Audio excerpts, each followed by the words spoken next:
Y ahora vamos a hablar precisamente de las deducciones autorizadas. ¿Qué son precisamente estas deducciones autorizadas? Pues de alguna forma son estos conceptos con importes o con cantidades que la misma ley me permite disminuirlo de los ingresos acumulables si somos personas morales.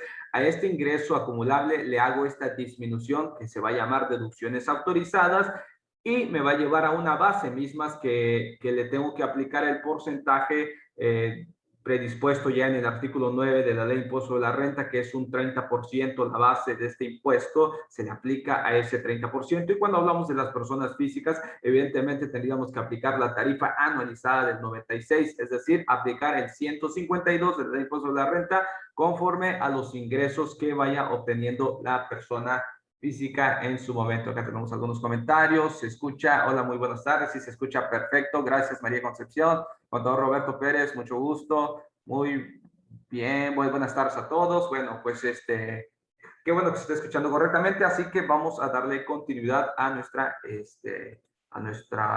nuestro webinar. Vamos a admitir a Pedro Abraham Coronel. Bienvenido, Pedro.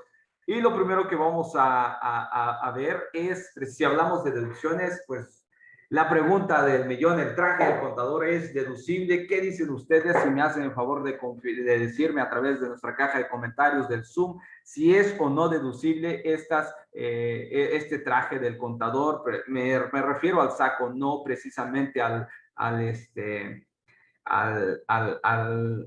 traje que comúnmente utilizamos, que es eh, bueno, ahí tenemos unos pequeños problemas, pero como tal, ¿qué dicen ustedes, estimados colegas, si el traje del contador es deducible o no es deducible? Ahí en el chat si me pueden responder, por favor, ¿qué dicen ustedes? ¿Es deducible el traje del contador o no lo es? Y que me digan ahí de manera breve el porqué del cual no es deducible. Acá dice Sandra García, no es deducible, dice, no sé quién más nos pueda comentar ahí. ¿Qué dicen ustedes? ¿Es deducible o no es deducible el traje del contador? Vamos a admitir a algunos cuantos colegas, parece que tienen algunos problemas para conectarse. Tenemos a Abraham, a José Antonio, Isaac, Velázquez Pérez, bienvenidos. Y acá tenemos de nueva cuenta la pregunta. Vamos a repetirlo para que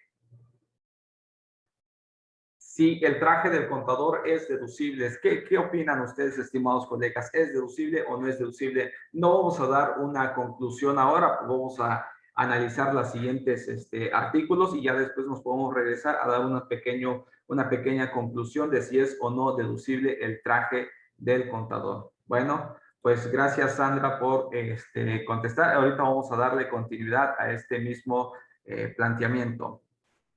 Lo primero que tenemos que entender acá que las leyes se dividen a través de títulos. El título primero habla de las disposiciones generales y el título 2 habla de las personas morales. En el título 3 de las personas morales con fines no lucrativos, en el título 4 habla precisamente de las personas físicas. Pero acá nos vamos a detener un tanto a analizar ciertas cuestiones en específico sobre las deducciones. Porque precisamente en el capítulo 1 habla de los ingresos como tal. Por ahí empieza en el artículo 16, que el ajuste anual por inflación y algunos otros conceptos. En el artículo 17 me dicen qué momentos se van a considerar acumulables los ingresos para efectos de las personas morales cuando habla de enajenación de bien o prestación de servicios. Pero como tal, lo que nos interesa es el capítulo número 2, que habla precisamente de las deducciones y que estas están divididas en tres secciones. La sección primera de las disposiciones generales, la sección número 2, las deducciones en inversiones y la sección número 3 del costo de lo vendido. Y en el capítulo cuarto habla del ajuste anual por inflación, pero aquí es donde nos vamos a detener un poco para efectos de poder dilucidar o desentrañar el sentido de una norma, porque como tal, la interpretación que pudiéramos estar haciendo para efectos del costo de lo vendido, de las deducciones en inversiones, a veces nos vamos directamente con la sección primera y si cumplen los requisitos de la sección primera, ya le aplicamos para todas las demás secciones en cuanto al capítulo número 2 del título 2 de la ley sobre la renta. Y ahora vamos a ver por el cual estamos haciendo estas precisiones. En el artículo 25 es donde habla precisamente estas deducciones, pero no me dice deducciones autorizadas. pero para efectos de poder entender si es o no una deducción autorizada, tendría que ir al artículo 27, que es ahí donde me dice que son deducciones autorizadas. Aparte, me dice, deberán reunir los siguientes requisitos las deducciones autorizadas en este título. Entonces, ¿cuáles deducciones autorizadas se refiere? Pues evidentemente podríamos llegar a la conclusión que se refiere al artículo 25. El artículo 25 como tal de la Ley de Impuesto de la Renta son las deducciones autorizadas. Ya bajo esta premisa, pues vamos a seguir analizando cada uno de estos conceptos y realmente vamos a llegar a entender, o por lo menos eso es lo que intento darme a entender, o sea que por lo menos yo me intente dar a entender. En este caso, vamos a hablar sobre la fracción primera. Habla sobre las devoluciones que reciban, es decir, si yo soy persona moral, una devolución que yo reciba por parte de mis clientes, pues esa es una deducción autorizada para efectos del artículo 25 del impuesto de la renta. Estas deducciones autorizadas son las que ya me permiten disminuir de los ingresos acumulables que yo tenga en su defecto. Cabe recalcar que estas deducciones pues se hacen a nivel de ejercicio porque las personas morales tributan conforme a flujo, perdón, conforme a coeficiente de utilidad, porque también hay algunas personas morales que tributan conforme a flujo de efectivo. Pero para efectos de entender qué es una deducción autorizada, se va a entender que es esta fracción primera, pero a nivel de ejercicios. ¿Cuáles otras pueden ser? El costo de lo vendido. Lo vamos a encontrar precisamente en la NIF C4, que es el costo de lo vendido, del costo predeterminado. Por ahí pudiéramos estar analizando en la NIF C4. En la fracción tercera habla de esos gastos netos de descuentos. No me dice gastos, me dice gastos netos de descuento, es decir, a ese gasto que yo realicé, ya una vez disminuido estos descuentos, bonificaciones o devoluciones que haya yo recibido, entonces voy a considerar esa parte del gasto real que yo hice. ¿Cuál otro concepto? Las inversiones. En este caso, nos tenemos que recurrir a la NIF C6, que es ahí donde habla de estas inversiones que tenemos como personas morales. ¿Cuál otro puede ser? Estas inversiones se deben de proceder conforme al 31, que es la sección número 2, de hacerlo a través de deducciones por ejercicios y que sea a través de porcentajes que la misma ley me permite. Los créditos incobrables, por acá no vamos a tener un CFDI, pero como tal sí podemos hacer la disminución de estos créditos incobrables. Un ejemplo puede ser que es un cliente que ya nunca me pagó, entonces ya pasaron ciertos años y ya nunca más lo puedo recuperar, entonces lo mandamos a créditos incobrables y son completamente deducibles, atendiendo al principio de que se acumuló en algún momento ese ingreso para efectos de las personas morales.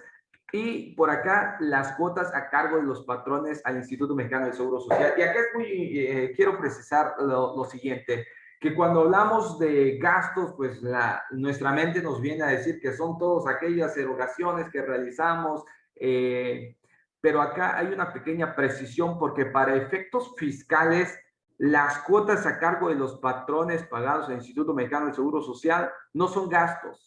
Sí, lo estoy diciendo correctamente, no son gastos. Las cuotas a cargo de los patrones pagados al Instituto Mexicano del Seguro Social no son gastos para efectos fiscales. ¿Por qué lo digo? Porque los gastos son las que se encuentran en la fracción tercera. La fracción tercera dice gastos netos de descuentos. De alguna forma, eso no es un gasto para el efecto fiscal. Eso pudiéramos estar entendiendo porque la misma ley me hace una distinción de cuáles son estos gastos en la fracción tercera. ¿Cuáles otras? Por ejemplo, para trabajadores del salario mínimo no se les retiene las cuotas que son a cargo de los trabajadores. Entonces, esto pasa a formar parte de una cuota que tiene que pagar el patrón en este caso y por consecuencia se vuelve un gasto completamente deducible. Los intereses devengados a cargo en el ejercicio sin ajuste alguno. Pero estas, en el caso de los intereses moratorios, a partir del cuarto mes se deducirán únicamente los que están efectivamente pagados. No vamos a ahondar tanto este tema, sino que queremos transmitir otras ideas en ese sentido.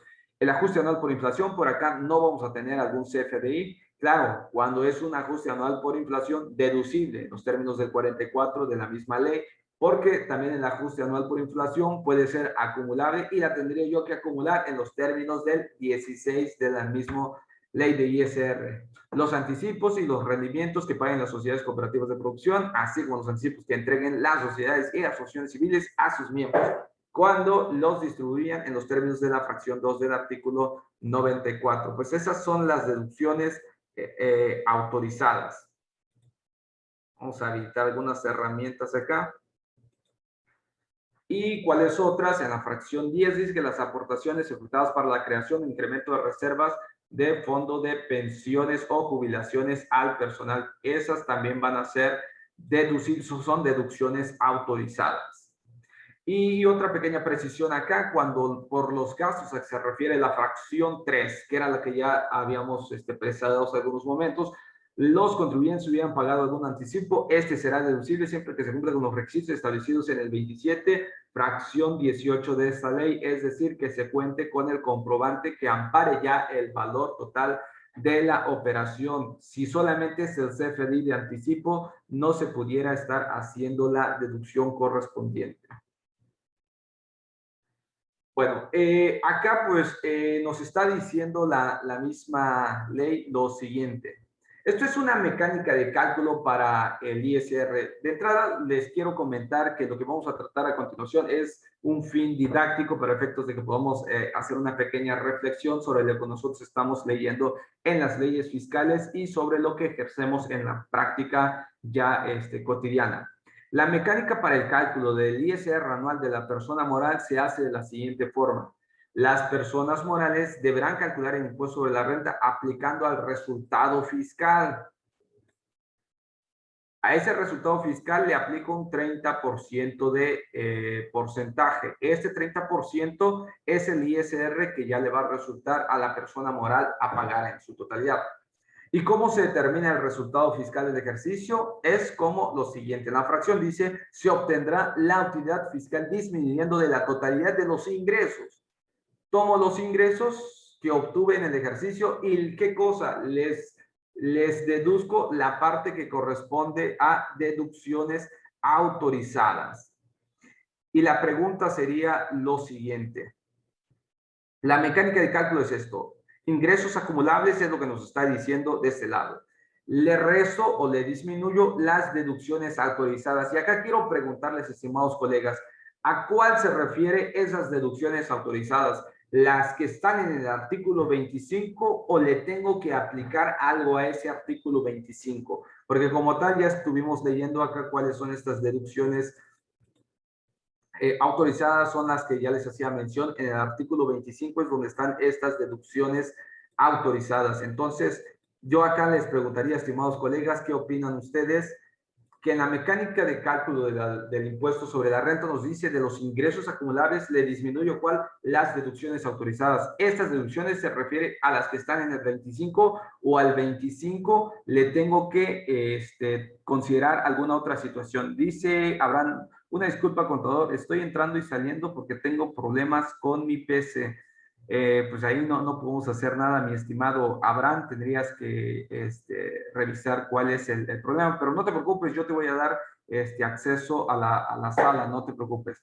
Entonces, ¿qué opinan ustedes, estimados colegas? A los ingresos acumulables le disminuyo las deducciones autorizadas, que son las que se encuentran en el 25, o le aplico algún otro procedimiento extra, o tengo que considerar algún otro artículo para efectos de poder llegar a esa deducción autorizadas, porque si se dan cuenta, ustedes dicen dentro texto de ley, esto es texto de ley, dice, se obtendrá la utilidad fiscal disminuyendo de la totalidad de los ingresos acumulables obtenidos en el ejercicio las deducciones autorizadas. ¿Y cuáles son las deducciones autorizadas? ¿Cuáles son las deducciones autorizadas? Yo a lo que percibo de la ley, pues son a ese que corresponde al artículo 25. Y precisamente no me dice que esas deducciones autorizadas deban de cumplir algún requisito en los términos del 27 o que tenga yo que no considerarlo o que mandarlo a no deducibles o cuestiones así similares. Entonces, yo a lo que entiendo de la ley es que me dice que a esos ingresos acumulables le disminuye la parte de las deducciones autorizadas. ¿Y cuáles son estas deducciones autorizadas? Pues las que se encuentran en el artículo 25. Oye, pero es que también tengo que considerar el artículo 27 para efectos de que cumpla yo algunos otros requisitos de esas deducciones autorizadas. Y acá, en esta parte es donde quiero que analicemos esa parte de la ley, porque como tal, a lo que alcanzamos a ver de la ley, a la lectura de la ley, dice las deducciones autorizadas, y las deducciones autorizadas son las que se encuentran en el artículo 25. También le vamos a disminuir la PTU de los trabajadores pagadas en el ejercicio, la utilidad fiscal, eso me daría la utilidad fiscal, le disminuyó las pérdidas fiscales pendientes de aplicar de ejercicios anteriores, a eso me va a dar el resultado fiscal. Este es el resultado fiscal que ya les hacía mención de este lado y le aplico la tasa que corresponde a este párrafo primero y me daría ya ahora sí el ISR del ejercicio. Y si se dan cuenta ustedes, yo estoy hablando precisamente de estas deducciones autorizadas sin considerar el artículo 27, porque ahorita vamos a analizar esta parte.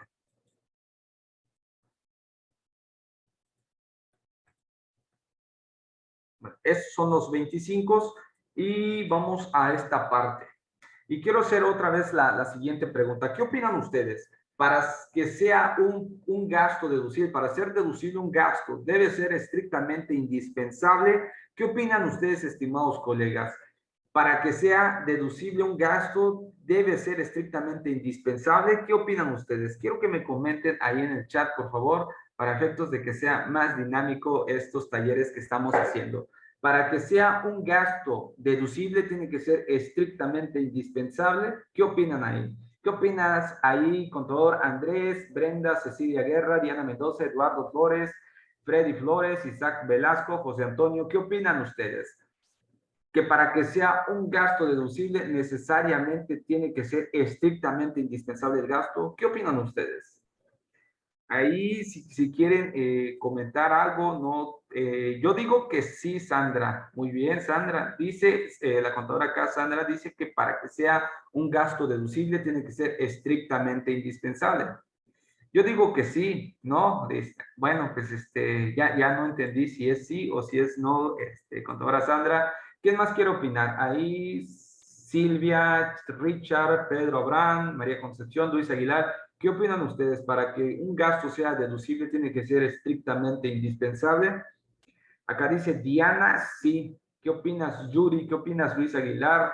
Lourdes Barcenas, ¿qué opinan? María Concepción dice que sí, tiene que sí. Eduardo Flores dice que sí, tiene que ser estrictamente indispensable el gasto para que sea deducible. La ley marca que sea estrictamente indispensable, pero hay gastos que no necesariamente tienen que ser.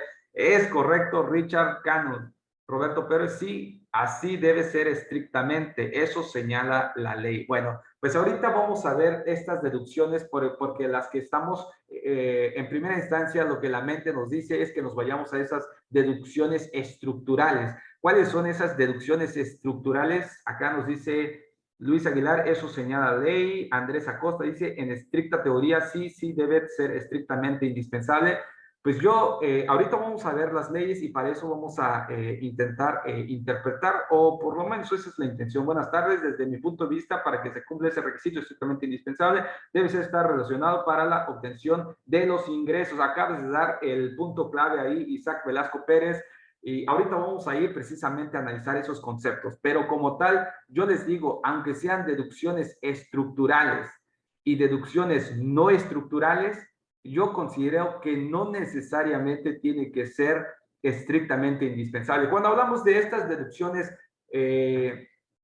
no estructurales, nos referimos a esos gastos que la misma ley nos permite, pero que no tiene mucha relación con las actividades o al objeto social de la empresa, como cuáles pueden ser, como los donativos. Los donativos no son estrictamente indispensables, sin embargo, la misma ley en la fracción primera del 27, perdón, nos permite hacer estas deducciones. Entonces, ahí no hay una estricta indispensabilidad, o por ejemplo, el consumo en restaurantes, o por ejemplo, los gastos que son correspondientes a ingresos exentos a los trabajadores. Fíjense ahí, a los ingresos exentos conforme a la fracción 30 del artículo 28 de la ley de impuesto de la renta, ahí esos ingresos de los trabajadores que son exentos son parcialmente deducibles. Un 57%, un 57% o un 47% según corresponde. Entonces, ahí pues son gastos que no son estrictamente indispensables, aunque para mí la fracción 30 no es estrictamente indispensable. Perdón, es estrictamente indispensable. Y ahorita vamos a analizar cada uno de estos conceptos para ver qué es lo que nos quiere decir la ley hasta cierto punto. Entonces, la postura acá, aunque sean estrictamente indispensables, no necesariamente tienen que ser deducibles y ahorita vamos a analizar precisamente estos conceptos. Acá hablamos de las erogaciones, permítanme tantito, creo que me adelanté en cuanto a la lámina. Acá está el artículo 27 de la ley de impuesto sobre la renta y es donde nos dice las deducciones autorizadas. Era lo que ya les hacía mención. ¿Cuáles? Las que se establecen en el artículo 25. Las deducciones autorizadas en este título deberán reunir los siguientes requisitos. Dice, ser estrictamente indispensables para los fines de la actividad del contribuyente. Dice, salvo. Cuando ya me dice salvo, me está diciendo excepto o no me lo consideres, salvo que se trate de donativos. Los donativos no son estrictamente indispensables, siempre y cuando sean donativos no onerosos ni remunerativos que satisfagan los requisitos previstos en la ley, en las reglas de carácter general que establezca el Servicio de Administración Tributaria, que se refieren a esas donatarias autorizadas para que puedan recibir estos donativos deducibles, porque recordemos que a las personas morales les permiten hacer estas deducciones que son gastos no necesariamente estrictamente indispensables o vinculadas con su objeto o su actividad. En este caso, la misma ley me está diciendo que sí me lo puedo deducir siempre y cuando no rebase el 7% sobre mi utilidad, ¿no? Entonces, hay sus excepciones, pero como tal, acá ya me está diciendo que no necesariamente tiene que ser estrictamente indispensable el gasto para que sea completamente deducible. Entonces, ya atendiendo a esta premisa, vamos a admitir acá a Elizabeth. Bienvenida, Elizabeth. También quiero comentar que esto que son donativos son deducciones no estructurales. Y están las deducciones estructurales. ¿Y cuáles son estas deducciones estructurales? Las que están vinculadas con la obtención del ingreso. Entonces, a pesar de que son deducciones estructurales, en mi personal opinión, no necesariamente tiene que ser estrictamente indispensable. Y ahorita voy a terminar de hilar toda esta idea que quiero transmitir, porque eso es lo que alcanzamos a ver en la práctica cotidiana. ¿Cuáles otros? Cuando esta ley permita la deducción de inversiones, esto de las que se refiere, creo que es la fracción cuarta, se procede en los términos de la sección 2 de este capítulo. ¿Cuál es otro? Estar amparadas con un comprobante fiscal. Dice que a las deducciones autorizadas de las que se refiere el artículo 25 tienen que cumplir estos requisitos, entre otras el requisito de un comprobante fiscal. Y acá, de una interpretación literal, ojo por acá, de una interpretación literal, yo acá les pregunto, ¿el recibo electrónico de pago o el complemento de pago es un comprobante fiscal? ¿Qué opinan ustedes, estimados colegas? ¿El complemento de pago es un CFDI? ¿Qué opinan ustedes, estimados colegas? ¿El complemento de pago es un CFDI? ¿Sí o no? ¿Qué opinan ustedes, estimados colegas? De mientras vamos a leer lo que dice acá Freddy Flores. Contador, entonces los pagos de IMSS, Infonavit serían deducibles porque son parcialmente, ya que tiene que ver con mis trabajadores y se tomaría para disminuir de la base para ISR. Los pagos del IMSS sí son deducibles, estimado Freddy, sí son deducibles. ¿Qué opinan ustedes? El complemento de pago es un comprobante fiscal digital por internet, es un CFDI. ¿Qué opinan ustedes? ¿El comprobante anticipo es un CFDI? ¿Qué opinan ustedes, estimados colegas? Si me quieren responder ahí, ¿el complemento de pago es un CFDI? ¿Qué opinan ustedes?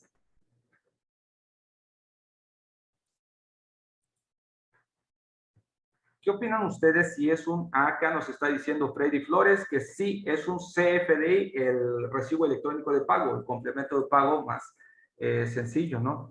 Entonces, Elizabeth dice que sí es un comprobante fiscal digital por Internet y por acá vamos a, espero que esté yo en el Código Fiscal de la Federación y precisamente acá tengo esto que dice el importe total del consignado. Acá precisamente nos referimos al artículo 29A, que deben de cumplir ciertos requisitos este CFDI, pero como tal, acá en la fracción séptima nos dice que el importe total consignado en número y letra conforme a lo siguiente. Y nos vamos al inciso B. Dice cuando la contraprestación no se paga en una sola exhibición o pagándose en una sola exhibición, esta se realiza de manera diferida del momento en que se emite el comprobante fiscal digital por Internet que ampara el valor total de la operación. Se emitirá un comprobante fiscal digital por Internet por el valor total de la operación en el momento que ésta se realice y se expedirá un comprobante fiscal digital por Internet por cada uno del resto de los pagos que se reciban. Quiere decir que el complemento de pago, el recibo electrónico de pago, es un comprobante fiscal digital. Entonces, al ser un comprobante fiscal digital, es un comprobante fiscal como tal en los términos de la ley de impuesto de la renta y el código. Richard nos dice sí, porque si no se expide el CFDI del gasto en parcialidades es no deducible. Bueno, pues sí, es lo que vamos a analizar, estimado Richard. Es lo que vamos a analizar, pero qué buen comentario nos estás haciendo, estimado Richard. Vamos a regresarnos a nuestras láminas, que por acá ya nos estamos perdiendo de la transmisión. Bueno, acá está. Dice que deben de estar amparadas con un comprobante fiscal digital. Cuando yo digo la palabra, yo tengo un perro en mi casa o yo tengo un libro en mi casa, a diferencia de que yo tenga unos libros en mi casa, pues vamos a entender que cuando yo digo que tengo un perro, tengo cuántos perros, ustedes me van a entender perfectamente que tengo un perro nada más. O cuando tengo unos perros, pues se entiende que tengo a partir de 2 en adelante. Y es acá cuando leemos de manera literal la ley, por eso no siempre se tiene que leer de manera literal. Sandra dice, es el 29A, Sandra, ahí es donde están, pero también el 29 nos dice quiénes son los obligados a expedir este CFDI y cómo lo tienen que hacer.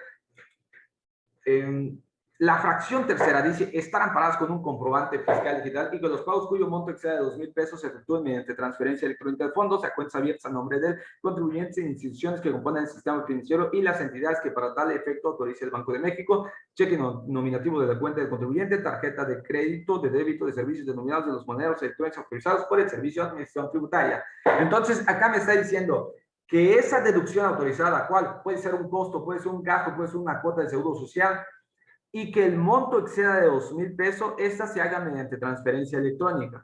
Pero me está diciendo que debe estar amparada con un comprobante fiscal. Pero ¿qué pasa cuando está amparada con 2 comprobantes fiscales? O sea, esto es una interpretación literal, no me vayan a malinterpretar, por favor. Esto es para fines exclusivamente didácticos. Cuando dice estar amparados con un comprobante fiscal, yo entiendo que debe estar amparada con un comprobante fiscal las deducciones autorizadas. Pero ¿qué pasa si las amparo con 2 comprobantes? Pues si me amparo con 2 comprobantes, que puede ser el CFDI del total de la contraprestación y cada uno de los recibos electrónicos de pagos o complementos de pago, pues ahí ya se está amparando la operación, amparando estas deducciones autorizadas con 2 comprobantes o con 3 en su defecto, si se quiere, ¿no? Entonces, cuando yo digo que deben de estar amparadas con un comprobante, tiene que estar amparado con un comprobante esa deducción autorizada. Pero ¿qué pasa si la amparo con 2 comprobantes o con 3 comprobantes? Prácticamente yo estaría entendiendo que ya no me ubicaría en el supuesto establecido de la fracción tercera del artículo 27 y por consecuencia pudiéramos, ¿no? Siendo extremistas, comprarme alguna mercancía de 200,000 pesos, pagarlas en efectivo, porque el supuesto de las cuales el 27 me está estableciendo es cuando yo lo ampare con un comprobante y que exceda de 2,000 pesos. Pero ¿qué pasa cuando la estoy amparando con 2 comprobantes y y que supera los 2,000 pesos? Pues no me estaría aplicando ese supuesto. Eso es nada más un fin didáctico, no crean que le estoy diciendo que lo hagan de esa forma, no, es un fin absolutamente didáctico, nada más, porque eso es más o menos la intención de que compartamos estas cuestiones, ¿no? Es un fin exclusivamente didáctico, por favor, no me vayan a interpretar. Nos dice Yuri, tengo una duda. Estaba viendo mi fisco agenda en el apartado de casos prácticos de pagos provisionales. Hay una nota que dice que puede solicitar una disminución de pagos provisionales a partir del segundo semestre. ¿En qué artículo de la ley nos dice eso acerca del coeficiente de utilidad? Creo que está en resolución miscelánea, mi estimada Yuri. Si me permites, lo pudiera yo investigar en su momento y te la puedo compartir. Ya sabes cuál es mi WhatsApp.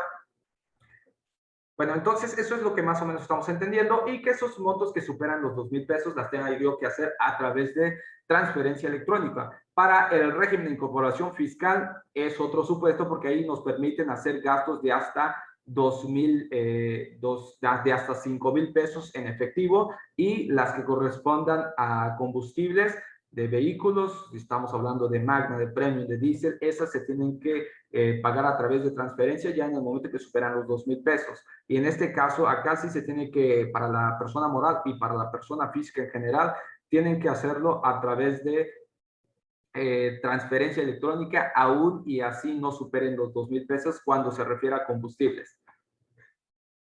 Bueno, vamos con las siguientes fracciones. Bueno, y la otra cosa acá que casi nadie lo considera para efectos de la contabilidad, dice que deben de estar debidamente registradas en contabilidades y que sean restadas una sola vez. Eso es lo que nos está diciendo que debo yo de registrar correctamente en mis contabilidad todas estas deducciones, porque de otra forma no cumplirían con los requisitos. Como tal, cuando nosotros hacemos la contabilidad, por ejemplo, cuando compramos mercancías. Cuando nosotros compramos mercancía, lo cargamos a inventarios, lo cargamos a un IVA acreditable y lo abonamos a proveedores. Pero ¿qué pasa si la abono a acreedores? Pues no estaría yo cumpliendo con el debido registro en contabilidad. Entonces ahí no estaría cumpliendo con el requisito establecido en el 27. Acá tenemos un comentario de Richard, persona física en RIF. Creo que ahí sí tiene la facilidad de pagarla hasta cierto monto en efectivo, hablando del combustible. Sí, son hasta 2,000 pesos, estimado Richard, que se puede pagar en efectivo lo que corresponde a combustibles. Eduardo dice, contador, un cliente compró mercancías, la factura, no alcanzo a ver que más o menos cuál es la idea ahí, estimado Eduardo. Bueno, hazme el favor de terminar la oración, estimado. Vamos a las siguientes diapositivas. Y otra de las fracciones que considero yo sumamente importante y para los que nosotros apenas estamos empezando en el mundo fiscal, pues nos pudiéramos estar confundiendo de esta fracción 18, que es lo que nos establece lo siguiente. Dice que al realizar las operaciones correspondientes a más tardar el último día del ejercicio, se reúnan los requisitos para que cada deducción en particular establece esta ley. Acá me está diciendo que el último día del ejercicio se reúnan los requisitos. Y por acá dice, tratándose del comprobante fiscal a que se refiere el primer párrafo de la fracción 3 de este artículo, que se refiere a los comprobantes fiscales, la que ya estábamos mencionando hace algunos momentos, un comprobante fiscal, a eso se refiere. Este se obtenga a más tardar el día en que el contribuyente deba presentar su declaración. Cuando hablamos de una declaración anual, ¿cuándo presentaría en este caso las personas morales la declaración anual? El 31 de diciembre o la presenta a más tardar el 31 de marzo. Entonces, ¿qué vamos a entender cuando dice la ley se obtenga a más tardar el día en el que el contribuyente deba presentar su declaración? Para los que estamos empezando en el mundo fiscal, pues vamos a entender esto, pues si es el 31 de marzo a más tardar que yo presento mi declaración, hasta ese momento pudiera yo estar reuniendo estos requisitos. Pero acá, ¿cuál es el comentario? Pues es que en aquel entonces los comprobantes no eran un CFDI, eran en papeles. Entonces, a veces no se tenían estos comprobantes en el transcurso del ejercicio, pero sí se llegaban a obtener, porque no es lo mismo obtener a emitir un CFDI, entonces llegaban a obtener hasta el último día del que deben presentar su declaración. En este caso, conseguían el CFDI, pero el CFDI con relación a la fecha del ejercicio anterior, a más tarde del 31 de diciembre, esa se refiere a esta fracción en específico, no que tengas la factura a más tarde del 31 de marzo, porque por acá vamos a seguir leyendo, dice, respecto de la documentación comprobatoria de la retención y los pagos a que se refieren las fracciones 5 y 6 de este artículo, respectivamente, los mismos se realicen en los plazos que al efecto establecen las disposiciones fiscales y la documentación comprobatoria se obtenga en dicha fecha, tratándose de las declaraciones informativas que se refiere al artículo 76 de la ley y 32, fracción 5 y 8 de la ley de impuesto al valor agregado. Estas deben presentar en los plazos que al efecto establezca el artículo 76, contar a partir con la fecha de los comprobantes fiscales correspondientes. Dice, además, la fecha de expedición de los comprobantes fiscales de un gasto deducible deberá corresponder al ejercicio por el que se efectúa la deducción. Por ejemplo, a veces realizamos un gasto el día 31 de diciembre, pero no hacemos el pago total de la factura, entonces queda a crédito la factura. Y si nos brincamos al siguiente ejercicio, pudiéramos estar entendiendo de que para ese siguiente ejercicio, si yo realizo el pago de esa factura que corresponde a un ejercicio anterior, no podríamos darle el efecto de deducibilidad, porque debería de corresponder al mismo ejercicio en el cual se está haciendo el pago de estas facturas. Espero me haya dado a entender. Acá dice contador Eduardo Flores. Contador, un cliente RIF compró mercancía por 12,000 en efectivo. Esa factura no es deducible, pero la factura está por PPD. Realizó 3 pagos parciales de 4,000, uno con transferencia y los otros 12 en efectivo. ¿Sería deducible? No cumples con los requisitos en ese caso, estimado Eduardo. Vamos con lo siguiente. Dice que para los efectos de este título no serán deducibles. Aunque se apasive, la factura no es deducible en el siguiente año. De hecho, tienes que considerar el pasivo, Pedro. En el mes de diciembre, si tienes la factura, tienes que considerar la provisión de esta factura. Al final de cuentas, si no la vas a pagar en ese ejercicio, te tendrían que cancelar esa factura y remitírtelo con sustitución de CFDIs previos para que tú te puedas hacerte de la deducción en el siguiente ejercicio, en el momento que ya estás haciendo el pago de esa factura. Pero sí tendrías que darle el efecto contable o financiero en el mes de diciembre. Bueno, ¿qué pasa, mis estimados colegas? Y acá va la pregunta. Si no cumplo con los requisitos establecidos en el artículo 27, ¿qué pasa? ¿Qué pasa, mis estimados colegas, si no se cumplen los requisitos establecidos en el artículo 27?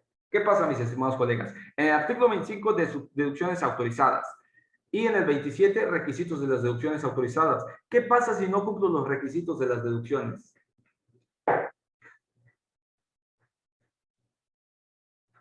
Dice acá Sandra, no sería deducible. Supongo que se va a no deducibles, no dice Yuri.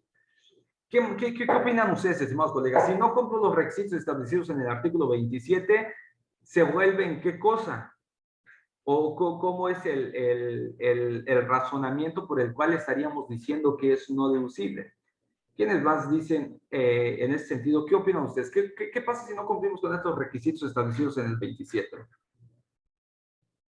Ahí Isaac, José Antonio, Lourdes, Luis, María Concepción, Pedro Abraham, Richard, ¿qué opinan ustedes? ¿Qué pasa si no cumplimos con estos requisitos establecidos en el artículo 27 de Ley de Impuesto de la Renta?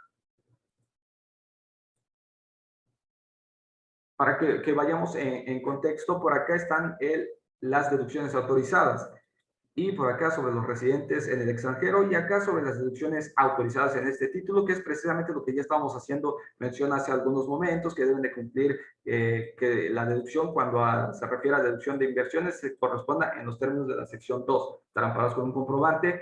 Pero ¿qué pasa si no cumplo los requisitos? ¿Qué pasa si no cumplo los requisitos?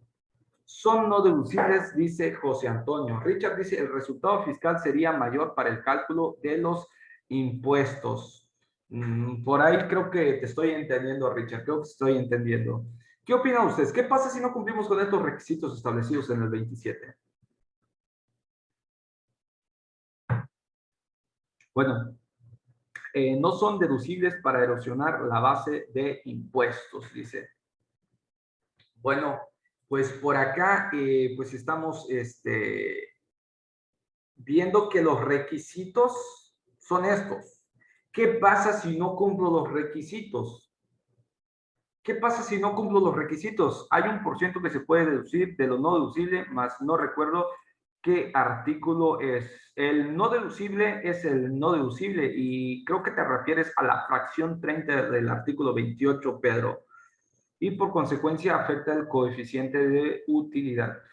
Sí, claro, afecta en el coeficiente de utilidad por el cual se tendría que determinar un impuesto del ejercicio mayor, ¿no? Pero por acá vamos a ver algunos comentarios más y antes de que le damos continuidad a esto. Eduardo Flores dice, serían gastos no deducibles y a menores gastos la base aumenta y por ende pagaría más impuestos. Claro, claro, hasta cierto punto es correctamente la mención que haces ahí, estimado colega. Pero resulta ser que la ley de impuestos sobre la renta no me dice qué pasa si no cumplo con esos requisitos. Si vamos analizando cada uno de estos conceptos hasta llegar a la última fracción, por acá termina que el valor de los bienes reciben en el establecimiento y después ya no me dijo nada qué pasa si no son deducibles.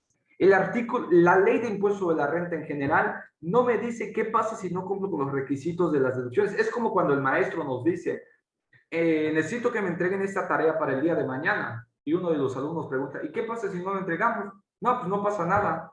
O que otro maestro diga, ¿qué pasa si no la entregamos? Pues les bajamos 5 puntos, les bajamos un punto para el examen final. Ah, pues no, entonces sí es obligatorio. Pero ¿qué pasa si no cumplo con estos requisitos? La misma ley de impuesto sobre la renta no me dice qué pasa si no cumplo con estos requisitos. Si alguno de los presentes sabe el fundamento por el cual se vuelve no deducible, por favor, si me hacen el favor de compartir, pero de acuerdo a ley. Habíamos leído anteriormente el 31, fracción cuarta, contribuir para los gastos públicos así de la federación como de los municipios y del estado en el que se resida de manera proporcional y equitativa. Y de ahí emanan los principios de legalidad, el principio de reserva de ley, que solamente en ley puede estar el tributo por el cual yo estoy obligado a pagar, no puede estar en otra parte. Si la ley de ISR me dice cuánto de impuesto tengo que pagar, en la ley de ISR lo tengo que pagar, no me lo tiene que decir otras leyes. No puede venir el Código Fiscal de la Federación a imponerme un ISR porque no es su competencia. La ley de IVA en su competencia, IVA me puede causar, la ley de impuesto de la renta, ISR me puede causar, pero no se pueden meter unos con los otros. Entonces, más o menos con este análisis, ahorita vamos a ver cuál es el sentido de que yo quiero transmitir, porque realmente esto es para fines didácticos. ¿Qué pasa si no cumplo con los requisitos? Pues se vuelven deducciones autorizadas sin requisitos fiscales. No, pues es que yo en el despacho yo lo mando a no deducibles. ¿Cuál sería tu fundamento para mandarlo a no deducibles? Porque realmente hasta incluso tenemos ahí en nuestros despachos o en las empresas donde trabajamos, tenemos incluso un apartado específico de gastos no deducibles, ¿no? Pero ahorita vamos a ver cuáles son estos. Dice Eduardo, Sandra, dice, no dijo nada Sandra, pero como tal, en el catálogo gastos no deducibles, jeje, dice. Richard, sí, fíjate que en la práctica, ¿qué es lo que estamos haciendo? Que si un gasto no cumple con los requisitos establecidos en el 27, la estamos mandando a no deducibles. Pero ¿quién dice que es no deducible? La ley no lo dice, y si no lo dice, pues no lo dijo. Y si no lo dijo, pues no está. ¿Por qué nosotros le queremos poner nombres? Porque eso sí les digo, que en el artículo 28, y ahorita vamos a ver todos los fundamentos por el cual yo estoy haciendo esta aseveración.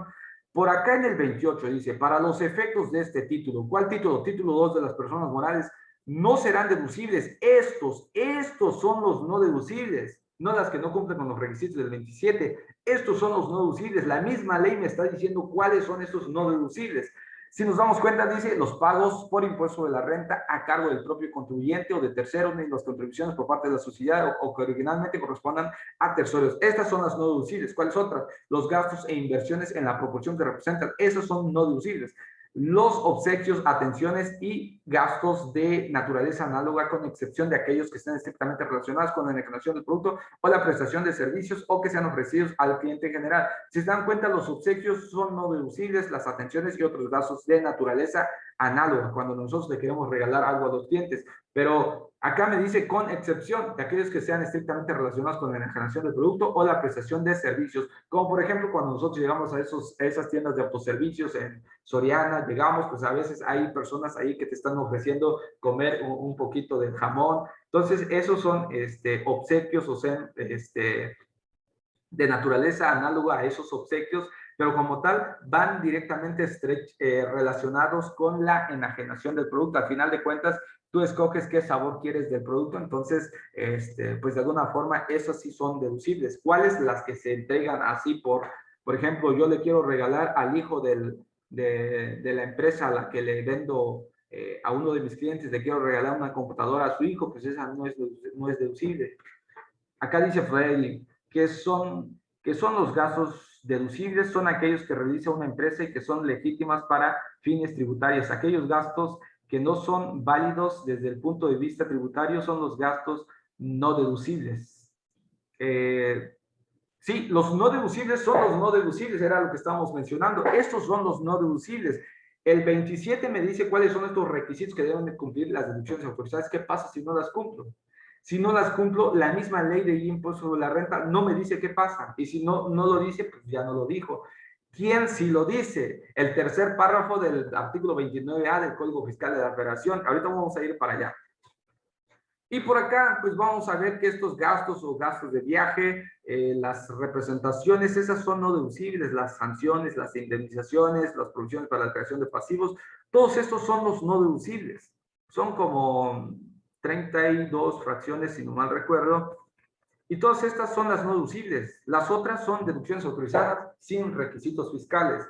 Pero nos gusta, si no cumple los requisitos, es que no cumple con los requisitos del CFDI, mándelo a no deducible, que no vino el número de cuenta predial de la renta, entonces mándelo a no deducible.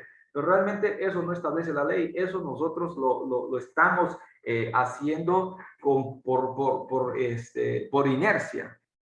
Entonces, eso es lo que nos está estableciendo. Esos son 32 fracciones. Y estos son realmente los no deducibles. Los no deducibles son los no deducibles. Y para eso el mismo reglamento en el 117 nos dice, las partidas no deducibles, ojo por acá, las partidas no deducibles a que se refiere al artículo 77 de la ley son aquellas como no deducibles en la citada ley. O sea, que los no deducibles a las que se refiere el artículo 77 son los no deducibles, no son las que no cumplen los requisitos de las deducciones. Y ahorita vamos a ver qué dice ese 77, porque el simple hecho de mandar un gasto a no deducible, estamos afectando a la empresa. Y ahorita vamos a ver por qué esos gastos que son no deducibles, de alguna forma se vuelven a acumular o son como ingresos acumulables para los socios. Y ahorita vamos a ver el fundamento. Y por acá está. Dice, para los efectos este es el 77 al que se refiere el reglamento, dice, para los efectos de lo dispuesto en este artículo, se considera utilidad fiscal neta del ejercicio la cantidad que se obtenga de restar el resultado fiscal del ejercicio, le suena UFIN, el impuesto sobre la renta pagado en los artículos 9 de esa ley, el importe de las partidas no deducibles para los efectos del impuesto, excepto, me dice que esas no deducibles, de esos no deducibles, excepto la fracción 8 y 9 del artículo 28. Y como tal, el 28 es el no deducible. Eso es lo que nos está diciendo. Vamos a ver acá, admitir a Carla Hernández. Bienvenida, Carla Hernández. Entonces, ¿cuáles son los no deducibles? Los no deducibles son las que se encuentran en el artículo 28. No son las que no cumplen los requisitos de las deducciones, porque el mismo reglamento me hace esta precisión. Dice que las partidas no deducibles a que se refiere al artículo 77, que el 77 dice no deducibles, son aquellas señaladas como no deducibles en citada ley. Las otras no. Las no deducibles son las no deducibles, no son las que no cumplen los requisitos de las deducciones.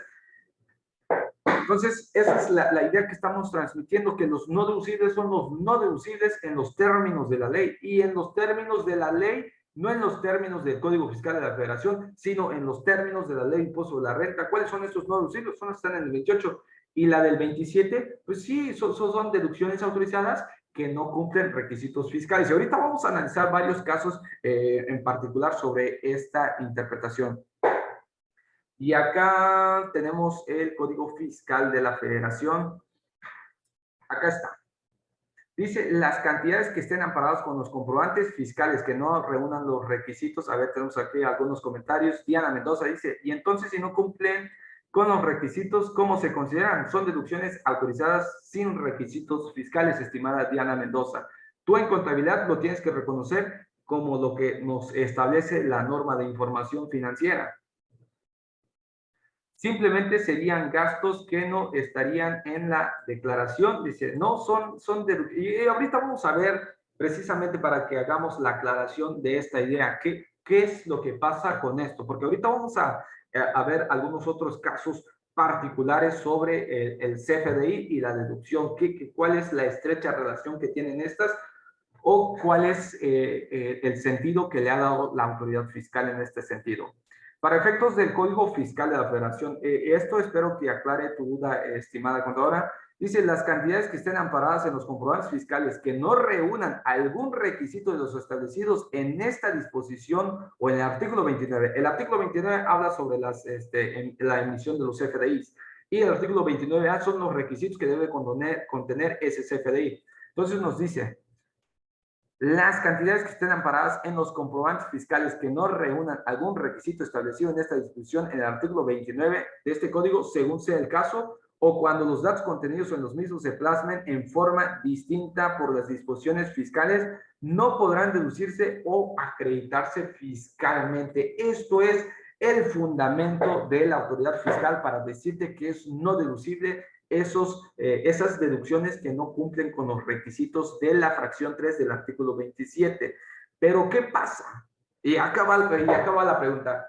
Esto se refiere cuando están amparadas con un comprobante fiscal o cuando están amparadas con comprobantes fiscales que no reúnan requisitos de los establecidos en este código. Pero, ¿qué pasa si realizo un gasto por X o Y razón? Mi proveedor, el que me vende las mercancías, pues no me emite el CFDI. Se les canceló el sello digital, se murió el contador, que no suceda, pero imaginémonos estos supuestos. ¿Qué pasa si esta persona, mi proveedor, no me emitió mi CFDI?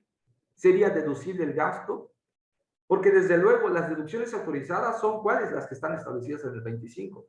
Pero ¿qué pasa si por X o Y razón no me emitió el CFDI? Yo estuve exigiendo el CFDI, lo reporté ahí en la plataforma del SAT que no me han emitido el CFDI, tal proveedor. Pero ¿qué pasa si no me las emiten? ¿Qué pasa? Vamos a ver el comentario acá de Richard Canul. Buen punto, erróneamente mandamos esos gastos a no deducibles. Tendríamos que tener una cuenta llamada deducciones autorizadas que no cumplen requisitos fiscales. Pero ¿qué tratamiento le damos? Lógicamente no lo consideramos para el cálculo, pero ¿en qué apartado de la declaración lo considero? Ahorita vamos a ver ese punto, mi estimado Richard.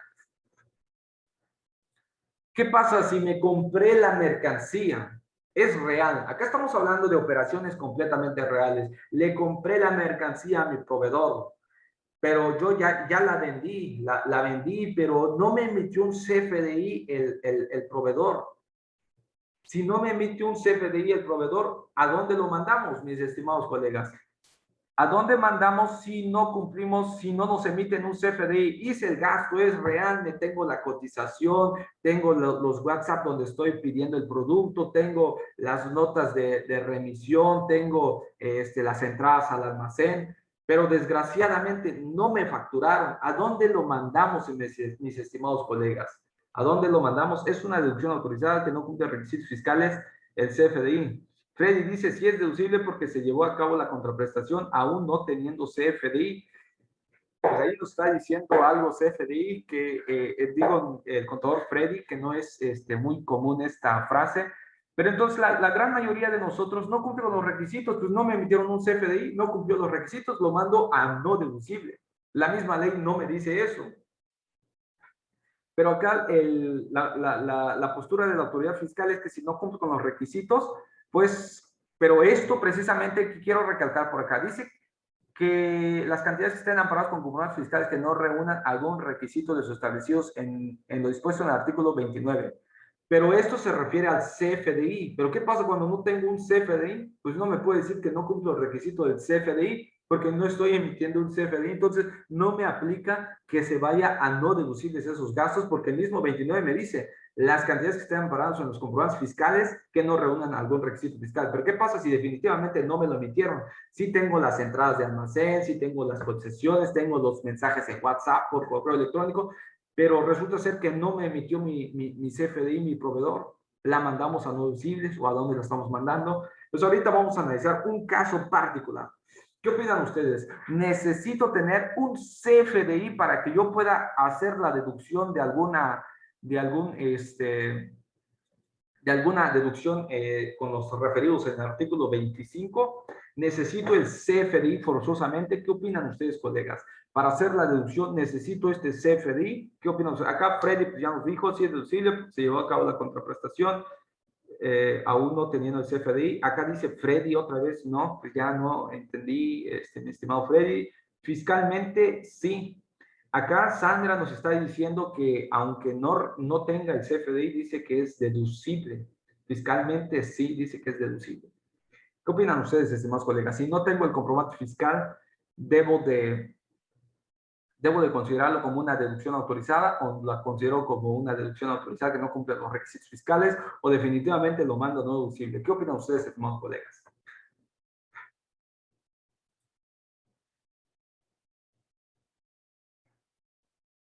Bueno, vamos a seguir, vamos a seguir. En este caso, acá tenemos algunos comentarios. Fiscalmente sí, dice no, al revés, se necesita el CFDI para utilizarlo fiscalmente, dice Sandra. Excelente, Sandra, excelente. Bueno, pues ahorita vamos a ver alguna interpretación que realmente un humilde servidor, pues no es el que halló esto, porque realmente esto pues ya se ha visto en los tribunales. Y ahorita vamos a ver el caso particular. Con referencia al costo de lo vendido, si se dan cuenta, acá en el 39 de la misma ley, me dice, me habla de una sección en específico sobre el costo de lo vendido. Y el costo de lo vendido, ¿qué cosa es? Y acá tenemos en nuestra diapositiva, permítanme tantito, les voy a compartir por acá de nueva cuenta la diapositiva de las deducciones, acá están.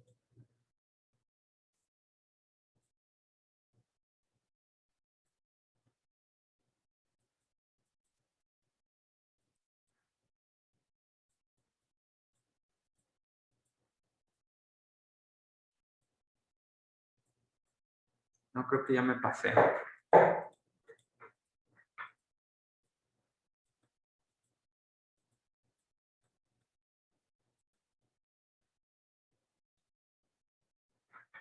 Acá dice Freddy, contador sí es deducible porque se llevó a cabo la contraprestación aún no teniendo CFDI y el estado de cuenta eso lo ampara. Y ahorita vamos a analizar un caso específico, pero como tal, la idea que quiero transmitir es si es o no deducible si no cuento con los requisitos establecidos en el 27. Pero primero vamos a terminar de entender la idea del artículo 27. ¿Qué significa que sea un gasto estrictamente indispensable? Pues ya la jurisprudencia hay tesis aisladas, no son jurisprudencias, son tesis aisladas que por acá nos está diciendo qué cosa es la estricta indispensabilidad. Acá está. Esto según una tesis aislada. Dice deducción de gastos necesarios e indispensables, interpretación de los artículos 29 y 31, fracción primera. Ustedes me podrán decir, oye, pero el que estamos analizando es el 25 y 27, fracción primera. Sí, pero recordemos que estamos estrenando ley a partir del 2014, pero como tal, esta disposición solamente se recorren algunos artículos hacia abajo, pero son exactamente la misma. Entonces, la interpretación a la palabra estrictamente indispensable, según esta tesis aislada, nos dice lo siguiente: se desprende que las personas morales que tributan en los términos del título 2 se refiere única y exclusivamente a las personas morales de la ley de impuesto de la renta, tienen la posibilidad de deducir, entre otros conceptos, los gastos estrictamente indispensables para los fines de la actividad del contribuyente. Las disposiciones mencionadas que efectúen una mención genérica del requisito apuntado, lo cual se justifica al atender la cantidad de supuestos casuísticos. Realmente es imposible poner una lista. A veces ahí en la práctica nos dicen nuestros clientes, póngame en una lista, por favor, contador, cuáles son estos gastos que son deducibles que puedo yo realizar. Y en ese sentido, a veces nosotros le hacemos alguna pequeña lista, pero no podemos acaparar todas. Sin embargo, lo único que le podemos explicar a nuestros clientes es que sean estrictamente indispensables, porque tú cómo le puedes decir, no, pues pregunta que te hagas esta pregunta. Si no lo compro, dejo de obtener el ingreso. Si la respuesta es no, pues no es estrictamente indispensable, ¿no? Más o menos así le pudiéramos estar explicando a nuestros clientes. Supuestos casuísticos que en cada caso concreto puedan recibir el calificativo de estricta indispensabilidad. Por tanto, siendo imposible dar una definición que abarque todas las hipótesis factibles a establecer reglas generales para su determinación, resulta necesario interpretar dicho concepto atendiendo a los fines de cada empresa y el gasto específico de que se trate.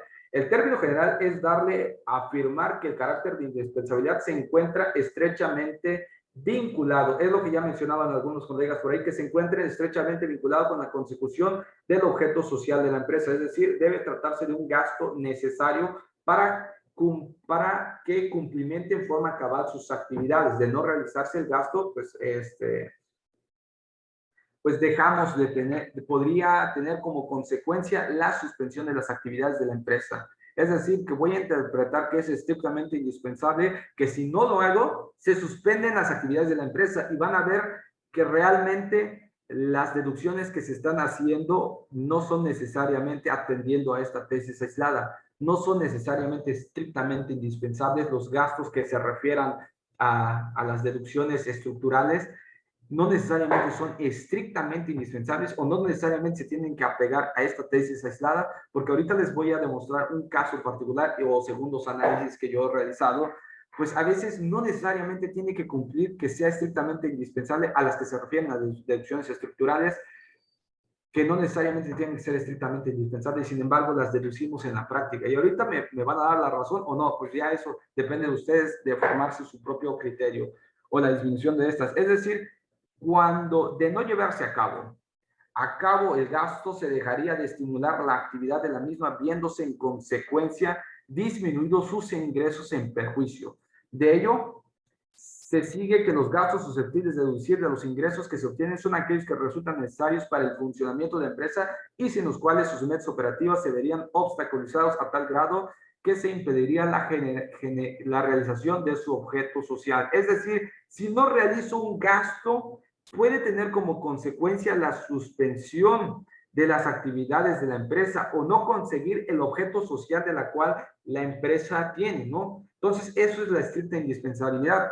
A partir de la indispensabilidad de la deducción se desprende su relación con lo ordinario de su desembolso. También tiene que ser muy ordinario estos gastos, pero no necesariamente tiene que ser ordinario, porque a veces puede ser un desembolso de no ordinario y sin embargo las deducimos. Dicho carácter ordinario constituye un elemento variable afectado por las circunstancias de tiempo, modo y lugar, por ende no siempre es recogido de manera inmediata por el legislador en razón de los cambios vertiginosos en las operaciones comerciales y los procesos industriales modernos. En fin, lo que nos está diciendo en suma es dable a afirmar que los requisitos que permite determinar el carácter deducible de algún concepto tradicionalmente se vincula a criterios que buscan ser objetivos, como son la justificación de las erogaciones por considerarse necesarias, la identificación de las mismas con los fines de la negociación, su realización. Bueno, ese es más o menos lo que nos está diciendo esta tesis aislada sobre qué se tiene que entender como estricta indispensabilidad. Y acá también prácticamente nos dice lo mismo. Y acá una pregunta, estimados colegas. Esto es un despacho contable. Todo esto que ven acá es el edificio del despacho contable. Todo esto que ven acá es el edificio de un despacho contable. Y acá tiene un jardín.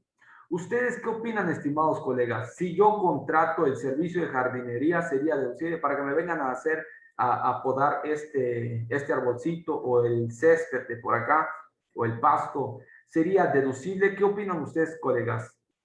¿El servicio de jardinería es deducible? Nos dice Sandra que es no deducible el servicio de jardinería. ¿Qué opinan ustedes, estimados colegas? ¿Sería deducible el servicio de jardinería? Entendiendo que todo esto es un despacho contable. Todo esto que ven acá es una firma enorme, no tienen su su pequeño jardín de este lado. Este servicio del que me vengan a podar este árbol o este césped es deducible. ¿Qué opinan ustedes?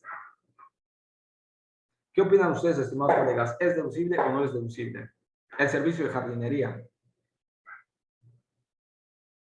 No porque está fuera de la empresa y no es necesaria, es indispensable. No, pues entendiendo que está dentro del terreno de la empresa, ¿qué opinan ustedes? ¿Es deducible o no es deducible? Está dentro de su terreno. Sí sería deducible por imagen del despacho. Si da vista del lugar es como un cliente vea sucio y diga, ya no iría a ese despacho por su aspecto, por lo tanto, si no tengo clientes, no puedo llevar a cabo mi objeto social. Pues acá ya vienen unas pequeñas diferencias en cuanto a criterios entre cada uno que nos estamos formando. Yo lo veo, es completamente deducible el gasto, pero recordemos, ¿qué pasa? Y acá siendo objetivos, siendo realistas, ¿qué pasa si este pasto no lo podan? ¿Qué pasa si este pasto no lo podan? Incluso, ¿qué pasa si se seca el pasto? Si nadie le da el servicio, nadie le da el mantenimiento. Si este pasto se seca, ¿qué creen ustedes? ¿Se ve mermado el ingreso del despacho? Si este pasto no le dan el mantenimiento, se seca y se muere, creen ustedes realmente que perdería sus ingresos este despacho contable? Yo categóricamente les puedo decir que no disminuirían los ingresos. Yo les puedo decir eso. No sé qué opinen ustedes, estimados colegas, pueden estar de acuerdo conmigo, pueden no estarlo, pero como yo lo percibo, si se seca este pasto, no necesariamente se ve mermado los ingresos del despacho. Claro que se ve más estético, sí, pero probablemente no sea necesario. Dice Ricardo, sí, porque da vista al lugar. No, o sea, es correcto. Si se seca ese pasto, yo realmente no considero que disminuyan los ingresos de la empresa. Sin embargo, en la práctica, ¿qué es lo que estamos haciendo? Deducimos un gasto de esta índole. O, por ejemplo, esos dispensadores de jabones que tenemos en los despachos, serán estrictamente indispensables. ¿Qué pasa si no está eso? ¿Qué pasa si solamente está en un botecito de esas simples, no? ¿Qué pasa? Entonces, a todos esos cuestionamientos nosotros los deducimos sin problemas. ¿Qué pasa si compramos bueno, pueden ser una infinidad de cuestiones, pero como tal, si nos preguntamos qué pasa si no las compramos, realmente no creo que varios de los gastos no pasarían estos requisitos que establece esta tesis aislada. Esa es mi personal opinión, no necesariamente tenemos que estar de acuerdo, estimados colegas, pero ese es como yo lo percibo. No sé cómo ustedes lo vean, pero yo a este gasto no lo veo estrictamente indispensable. Sin embargo, yo considero que a ojos de la autoridad tal vez sean completamente deducibles sin problemas. Ese es un comentario que quería hacer en este sentido. Por acá teníamos las deducciones estructurales, realmente no me acuerdo, acá lo tenemos. Esto es lo que se refiere a las deducciones estructurales y no estructurales. Las estructurales son las que tienen ese fin exclusivamente para la consecución del objeto social o para realizar estas actividades, y las no estructurales son plenamente aplicables dice que son aplicables a las personas físicas, tanto a las personas morales. Nos referimos precisamente a las deducciones personales para efectos de las personas físicas. Estas deducciones personales son deducciones no estructurales. Entonces, por ahí que no son estrictamente indispensables, pero son completamente deducibles como deducciones personales. Y acá vamos ya ahora sí a concretar esa idea. Necesito un CFDI para deducir el costo de lo vendido. ¿Qué opinan ustedes? ¿Necesito un CFDI para deducir el costo de lo vendido? ¿Qué opinan, estimados colegas? Estimado Isaac, José Antonio, Carla Hernández, Lourdes, Luis, María Concepción, Pedro Abraham, Richard, ¿qué opinan ustedes? ¿Necesito un CFDI para deducir el costo de lo vendido? Recordemos que está en el 25. En el 25 me dice deducciones autorizadas y dentro de ellas está el costo de lo vendido. ¿Necesito un CFDI forzosamente para efectos de deducir el costo de lo vendido? ¿Qué opinan ustedes, estimados colegas? ¿Qué opinan, estimados colegas? José Antonio Hernández dice que no se necesita CFDI para deducir el costo de lo vendido. ¿Quién más opina igual o quién opina lo contrario? Bueno, vamos a avanzar. Para efectos de las interpretaciones de las leyes, tenemos que atender a una interpretación sistemática, pero para esta interpretación sistemática tenemos que recurrir a diferentes leyes. Según el Código Fiscal de la Federación, que se puede aplicar de manera supletoria el derecho común cuando no esté bien definido ciertas partes de los que se refieren a las leyes fiscales.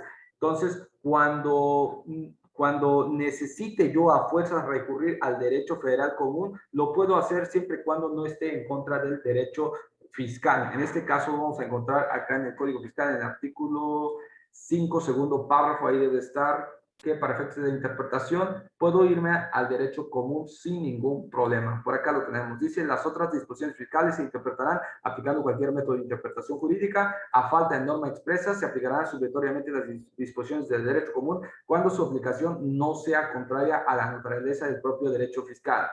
Y resulta ser que dentro del capítulo, así como ya les hacía mención, que dentro del artículo 25 están las deducciones. La fracción segunda se refiere al costo de lo vendido. Pero en el 27 me dice que debo de tener, ¿qué cosa? El CFDI, estar amparados con un comprobante fiscal.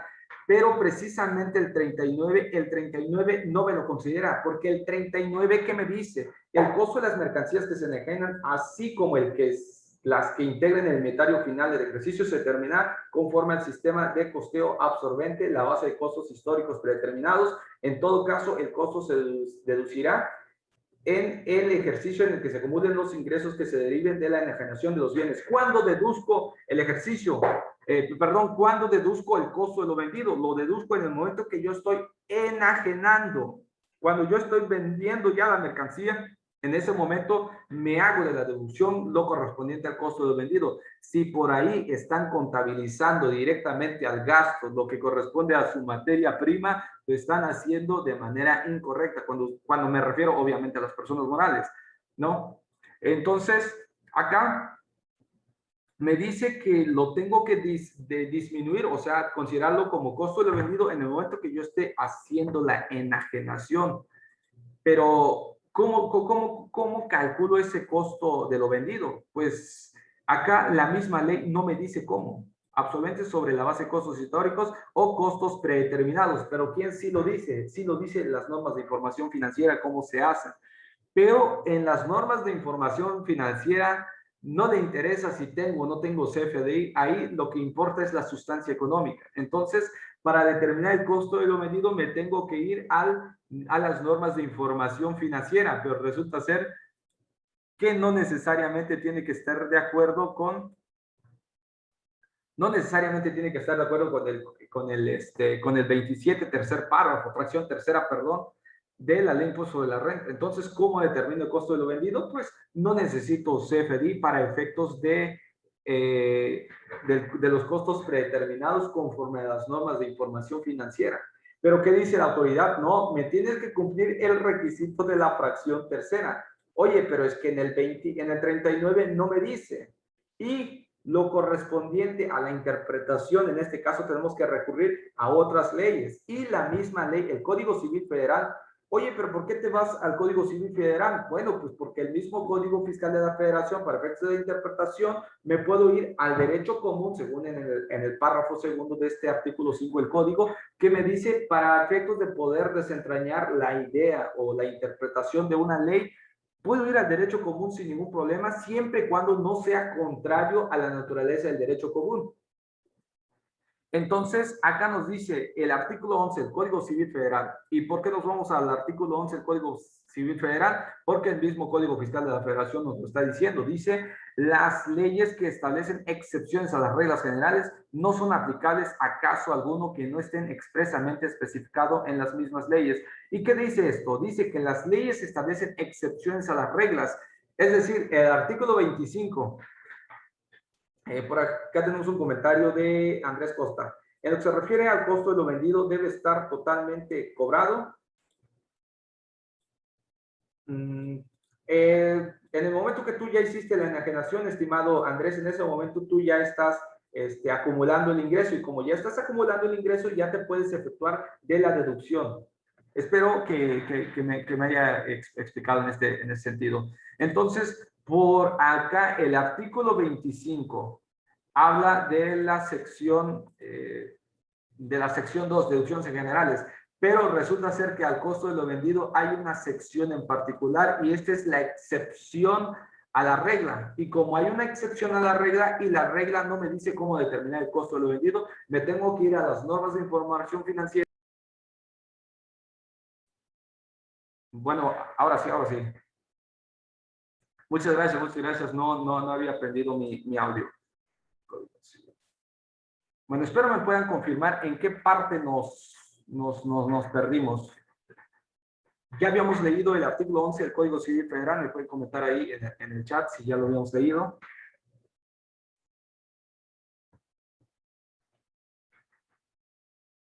¿Me pueden confirmar, por favor, si leímos el artículo 11 del Código Civil Federal? Bueno, considero que no. Entonces, cuando... entonces sí se perdió desde hace un momento. Entonces, para efectos de la interpretación o de desentrañar la idea del legislador, entonces tenemos que podemos recurrir al artículo 11 del Código Civil Federal. ¿Por qué podemos recurrir a ese artículo? Porque el mismo 5 del Código Fiscal de la Federación me dice que a falta de norma expresa en las leyes fiscales, puedo recurrir al derecho federal común siempre y cuando no sean contrarios a la naturaleza del derecho tributario. En ese sentido, puedo ir al derecho común, en este caso el Código Civil Federal, para efectos de que yo pueda interpretar la norma fiscal en ese sentido. Si necesito el CFDI para efectos del costo de lo vendido, eso es lo que estamos tratando. Entonces, el mismo 11 dice, las leyes que establezcan excepciones a las reglas generales no son aplicables a caso alguno que no estén expresamente especificado. Es decir, que cuando en la misma ley de impuesto de la renta me diga, a excepción de esta, sí lo puedo aplicar. En este caso, el artículo 39 que habla del costo de lo vendido es una excepción a la regla. Y ese 39 me dice qué cosa es el costo de lo vendido.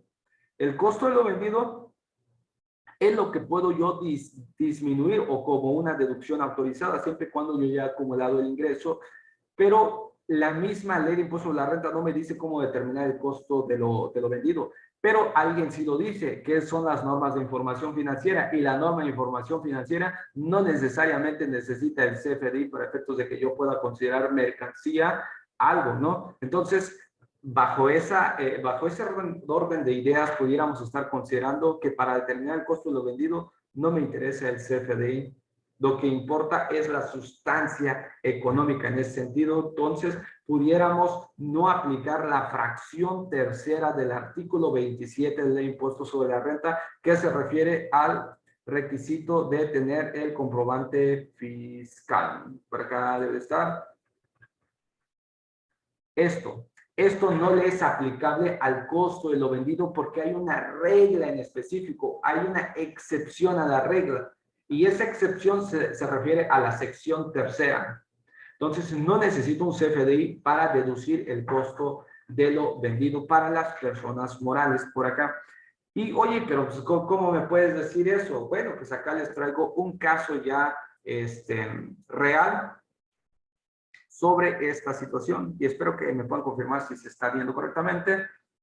Por acá en el 117, a ver si se puede. Por acá, son 140 páginas que no las vamos a leer todo, pero sí vamos a ver algunas precisiones en particular. Vamos a ir directamente a la conclusión. Pero sería interesante que pudiéramos leer paso a paso para entender esta idea que quiero transmitirles. Dice, en resumen, y como lo reconoce la parte demandada al contestar, esto es de un caso en el cual una persona moral deduce costo de lo vendido conforme a las normas de información financiera. Acá sí hace una autofacturación, pero como tal, lo que nos dice acá la sentencia es que no necesariamente se tiene que aplicar la fracción tercera del artículo 27 para efectos de efectuar esta deducción, porque como tal hay una excepción a la regla y esa excepción a la regla me determina cómo debo de determinar el costo de lo vendido, que es cuando yo acumule el ingreso, toda vez también que no solamente eso, yo también estoy acumulando un ingreso y por consecuencia para efectos del 31 fracción cuarta, que es uno de los elementos de las contribuciones, perdón, dentro de los principios de las contribuciones es que contribuyamos al gasto público de manera proporcional y equitativa. Entonces, al momento de considerar el costo predeterminado en ese sentido, se cumple este principio. Dice que al emitirse la resolución impugnada del presente, el presente juicio, la Administración Local de Auditoría Fiscal de Los Mochis rechazó las deducciones realizadas por la demandada en la cantidad de 23.310.000 en virtud de que la adquisición en materia prima por la cantidad de 21.300.000 no cumplía con los requisitos previstos en el artículo 31, fracción tercera. Esto se refiere al 27, fracción tercera actual de la ley de impuesto de la renta, esto es haber sido pagado con cheque nominativo, cuenta y la cantidad de 2 millones que consiste en autofacturación de materia prima rechazada en virtud de que no dio cumplimiento de requisitos correspondientes a que se expidiera por duplicado comprobantes foliados en forma consecutiva previamente, número por el cual. Y vamos a ir a...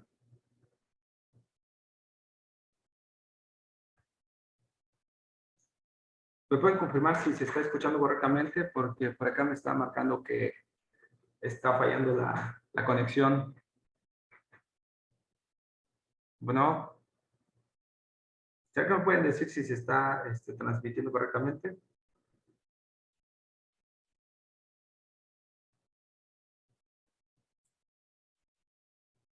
Sí, sí, sí. Bueno, muchas gracias, muchas gracias. Tenemos problemas con la conexión de internet ahora. Bueno, por acá nos está diciendo lo siguiente, y esta es la interpretación que es más o menos, ya les había comentado. Lo anterior es así, pues si bien es cierto, como lo señala la demandada al contestar la demanda, el artículo 29 de la ley de la materia establece todas las deducciones que puedan efectuar los contribuyentes, entre las que se encuentra el costo de lo vendido. Ese es el actual 25, y que citado artículo 31 de la misma ley establece que todas las deducciones autorizadas deben reunir los requisitos previstos en los mismos, entre las que establece en su fracción tercera el estar amparados con documentación que reúna los requisitos de las disposiciones fiscales y que los pagos cuyo monto exceda de 2,000 pesos se efectúen mediante transferencia, cheque nominativo del contribuyente, tarjeta de crédito, de débito o a través de los monederos electrónicos que al efecto autorice el servicio de administración tributaria, excepto cuando dichos pagos se hagan por la prestación de un servicio personal subordinado. No menos cierto resulta que la labor interpretativa de esta sala, ojo por acá, no menos cierto resulta que de la labor interpretativa de esta sala, conforme a los criterios jurisprudenciales antes analizados y a la estructura de la ley del impuesto sobre la renta, en el capítulo denominado deducciones, la actora, al estar deduciendo el costo de lo vendido, debe prevalecer el régimen específico para deducción del costo de lo vendido, que como ha venido señalando en el presente fallo, se encuentra en el capítulo 2 de la sección 3, el artículo 39, costo de lo vendido, de la ley de impuesto de la renta, y por tanto, si la autoridad ha reconocido expresamente que lo deducido por la demandada lo es el costo de lo vendido, debe prevalecer la regla especial para la deducibilidad del citado costo, lo anterior de conformidad con lo dispuesto en el artículo 11 del Código Civil Federal, que es lo que ya leíamos, que cuando hay una excepción a la regla, tengo que aplicar la excepción de la regla. Cuando no sea expreso, no lo aplico. En este caso, si es expreso, en el artículo 39 está la sección tercera del costo de lo vendido. Entonces, aplico la sección tercera y no necesariamente tengo que recurrir al artículo 27, fracción tercera, sobre los requisitos de estos comprobantes. Y es precisamente lo que ya leímos, las leyes que establecen excepciones a las reglas no son aplicables a caso alguno que no esté expresamente especificado en las mismas leyes. Habida cuenta de que de no hacerlo así, llegará a la interpretación aberrante de reconocer un ingreso sin costo, como lo pretende la autoridad demandada, y se estaría violando con ello la responsabilidad que le impone el artículo 2 del Servicio de Administración Tributaria de aplicar la legislación fiscal y aduanera con el fin de que las personas físicas y morales contribuyan proporcional y equitativamente al gasto público, pues si la autoridad reconoce la deducción del costo de vendido y respecto al mismo existente en una sección especial de la propia ley, sección tercera, capítulo 2 de la ley de impuesto de la renta, en la cual se contempla todo lo que debe de considerar para efectos de determinar el costo de venta, como quedó precisado en las líneas anteriores. Por tanto, a lo que la autora se encuentra deduciendo es el costo de lo vendido, hecho este que fue reclamado expresamente por la autoridad demandada al contestar la demanda. Y por acá es un poquito más de texto. Y por acá nos va a decir lo siguiente: debe considerarse la cantidad de dinero que se paga por compra de materia prima, productos no terminados o terminados, o a la que se le restan las devoluciones, descuentos y bonificaciones realizadas en el ejercicio. Por tanto, si la demandada en el presente juicio reconoce en primer término que la autora sí se encontraba deduciendo un costo de lo vendido, y en segundo término que el rechazo de la deducción autorizada deviene de la compra de materias primas amparadas con facturas que no reúnen requisitos de los previstos en el artículo 31, fracción, ojo por acá, sobre la renta aplicable y los de autofacturación, y para efectos de la determinación del costo de venta, la propia ley establece como parte del mismo la compra de la materia prima sin que ello remita las reglas generales de las deducciones autorizadas. Es evidente que al estar regulado la deducción del costo de lo vendido dentro de una sección especial del capítulo de deducciones, sin que remita al cumplimiento de las reglas generales para efectos de determinar el costo de la autora, debe reunir los requisitos previstos en el artículo 45 y 45A, según sea el caso. Y vamos a ver si hay algún otro. Esa es la interpretación que le dio este tribunal, que no necesariamente tengo que recurrir al 27 fracción tercera. No es jurisprudencia, estimado Andrés, pero sí la puedo compartir sin ningún problema. Pues eso es lo que nos está diciendo esto, que cuando hay alguna sección en particular dentro de la ley de impuesto de la renta, tengo que aplicar la excepción a la regla. Entonces, si aplico la excepción a la regla, no necesariamente tengo que respetar el 27 fracción tercera. ¿Qué opinan, estimados colegas? Pues ese es más o menos el comentario. Y acá va otra pregunta, estimados colegas. ¿Qué opinan ustedes? Para efectos, recordemos que hay una sección particular que es la sección número 2 dentro del capítulo 2 del título 2 de las personas morales con relación a la deducción de inversiones. Cuando hablamos de automóviles, hablamos de activos en general. ¿Qué opinan ustedes? Necesito un CFDI con relación a la interpretación que le está dando esta sala. Necesito un CFDI para efectos de deducción de las inversiones. ¿Qué dicen ustedes, estimados colegas, con relación a la interpretación a esta sala? ¿Qué dicen ustedes? Necesitamos un CFDI para efectos de deducir la deducción de inversiones. ¿Qué opinan, estimados colegas? ¿Necesitamos CFDI? José Antonio Hernández dice no, entendiendo que es a lo que establece esta pequeña sentencia. ¿Qué dicen ustedes? ¿Necesitamos CFDI para efectos de deducción de inversiones? Recordemos que hay una sección específica, es la sección número 2. Y si le aplica esta misma interpretación, ¿ustedes creen que necesitamos un CFDI para efectos de deducción de inversiones? ¿Qué opinan, estimados colegas?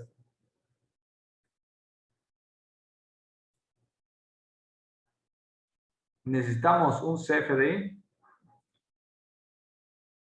atendiendo al criterio que tiene esta sala. Y por acá, resulta ser, esta es la sección 2. La sección 3 es el del costo de lo vendido, pero la sección 2 es de la deducción de inversiones. Y acá casualmente, oigan qué es lo que está diciendo. Las inversiones únicamente se podrán deducir mediante la aplicación en cada ejercicio de los porcentajes máximos autorizados por esta ley sobre el monto original de la inversión. Pero dice monto original de la inversión deducible o monto original de la inversión que reúnan los requisitos del artículo 27, fracción tercera, no lo dice. Y acá sí me dice qué cosa es el monto original de la inversión. Monto original de la inversión comprende, además del precio del bien, los impuestos efectivamente pagados con motivo de la adquisición o importación del mismo, a excepción del impuesto al valor agregado, así como las erogaciones por concepto de derechos, cuotas compensatorias, fletes, acarreos. Y pues esto es lo que me está diciendo que es el monto original de la inversión. Monto original de la inversión que cuente con CFDI o que no cuente con CFDI.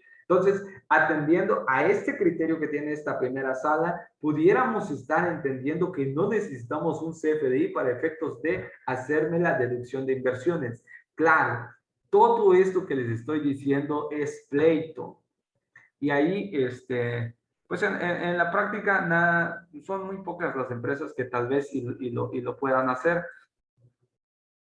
Pero esa es la interpretación que le estaríamos dando, atendiendo a ese principio. Estos solamente son fines didácticos, por favor, no me vayan a malinterpretar. Acá en el despacho en el que andamos, pues nosotros no aplicamos estas estas interpretaciones. Nosotros vamos más a lo que dice la autoridad, porque si realmente tú lo que no quieres es problemas, es que pienses como la autoridad fiscal. Y ahorita vamos a darle un poquito de sentido a la primera pregunta que habíamos hecho al principio de la charla. ¿Se acuerdan ustedes?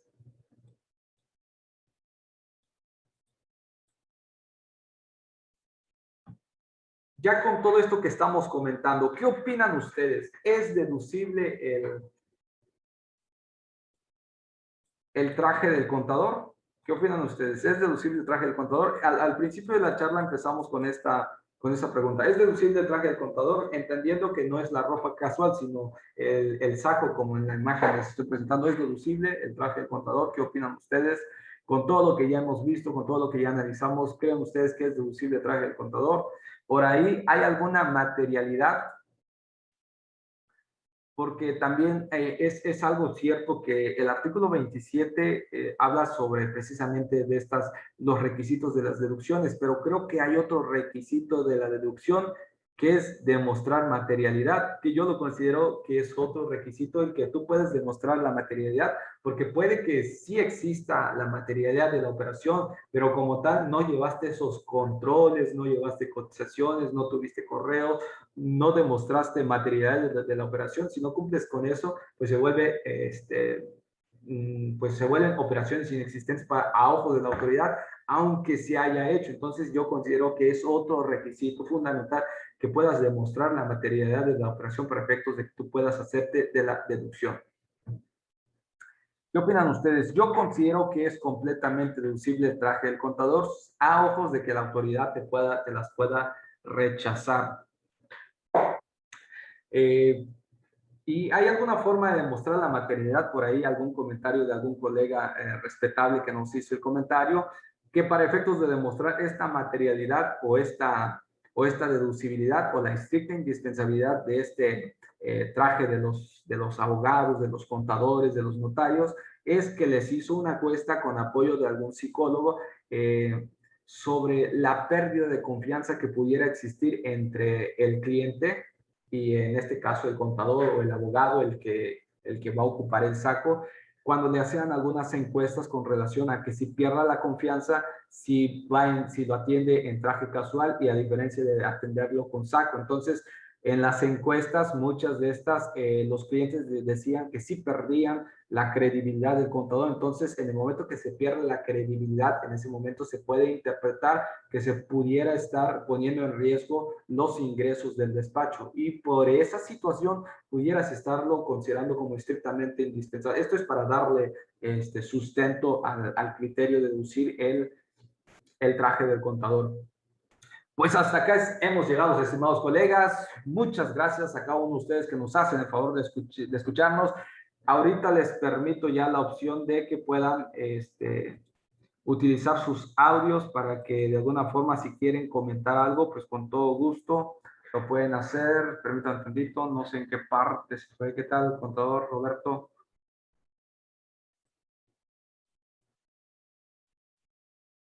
Por acá se me perdió la, este, la opción. Creo que por acá la debo tener.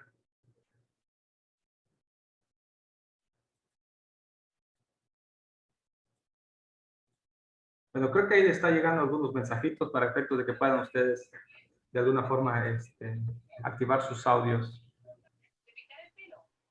Si alguien tiene algún comentario, por favor háganoslo saber, que será bienvenido.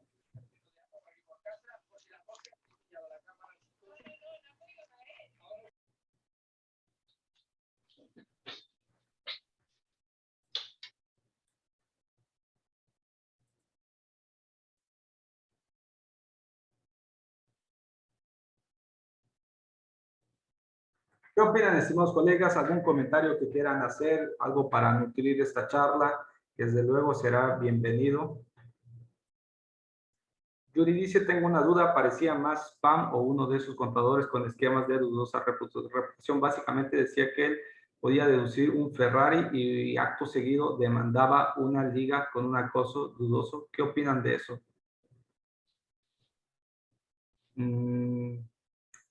pues ahí hay que tener mucho cuidado porque ahorita hay mucho spam, mucha gente robando información, entonces mucho cuidado por ahí, Yuri. ¿Algún comentario que quieran hacer, estimados colegas?